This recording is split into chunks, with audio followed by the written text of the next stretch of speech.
மாரி செல்வராஜ் டைரக்ட் பண்ண வாழை படம் சூப்பரா இருக்கு அப்படின்னு சொல்லிட்டு எல்லாருமே இப்போ வாழ்த்து தெரிவிச்சிட்டு இருக்காங்க. சினி இண்டஸ்ட்ரியில இருந்து பொதுமக்கள் வர எல்லாருமே வாழ்த்து தெரிவிச்சிட்டு இருக்க இந்த ஒரு நிலைமையில 10 வருஷத்துக்கு முன்னாடியே இத பத்தி என்னோட கதையை நான் எழுதியிருக்கேன் அப்படின்னு சொல்லிட்டு ஒருத்தர் Facebookல இப்ப சொல்லிருக்காரு. அதுதான் இப்போ ரொம்பவே வைரல் ஆயிட்டு இருக்கு அப்படின்னே சொல்லலாம்.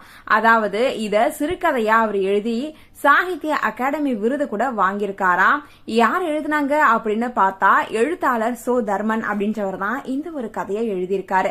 அதாவது அவரு இத பத்தி என்ன சொல்லியிருக்காரு அப்படின்னு பார்த்தோம்னா, ஏராளமான நண்பர்களிடமிருந்து போன் கால்கள், வாழைப்படம் பாருங்கள், உங்கள் சிறுகதை அப்படியே இருக்கிறது என்று. இன்று படம் பார்த்தேன்.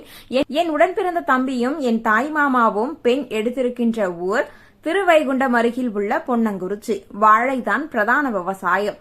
நான் அங்கு போகும்போதெல்லாம் வாழைத்தார் சுமக்கும் சிறுவர்களின் கஷ்டத்தை பார்த்து எழுதியதுதான் என்னுடைய வாழையடி என்கின்ற சிறுகதை. என் கதையில் லாரி டிரைவர், கிளீனர், இடைத்தரகர், முதலாளி, சிறுவர்கள், சிறுமிகள் அவர்கள் படுகின்ற கஷ்டம், கூலி உயர்வு எல்லாம் உண்டு. ஆனால் டீச்சர், கர்ச்சீஃப், காலாவதியாகிய பொருட்கள், கம்யூனிஸ்ட் கட்சி சின்னம், துன்பவியல் விபத்து கிடையாது. வெகுஜன ஊடகமான சினிமாவிற்கு வந்ததால் வாழை கொண்டாடப்படுகிறது. ஆனால் 10 ஆண்டுகளுக்கு முன்பே சிறுகதையாக எழுதிய என் கதை இலக்கியமாகவே நின்றுவிட்டது. இன்று கொண்டாடப்படுகின்ற ஒரு கதையை 10 ஆண்டுகளுக்கு முன்பே நான் எழுதியிருக்கிறேன் என்று சந்தோஷப்பட்டுக் கொள்கிறேன்.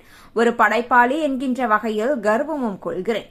இச்சிறுகதை என்னுடைய நீர் பழி என்கின்ற சிறுகதை தொகுப்பில் 2ஆம் கதையாக இடம் பிடித்திருக்கிறது. கிராமங்களில் வாழையை பற்றி ஒரு சொலவடை உண்டு.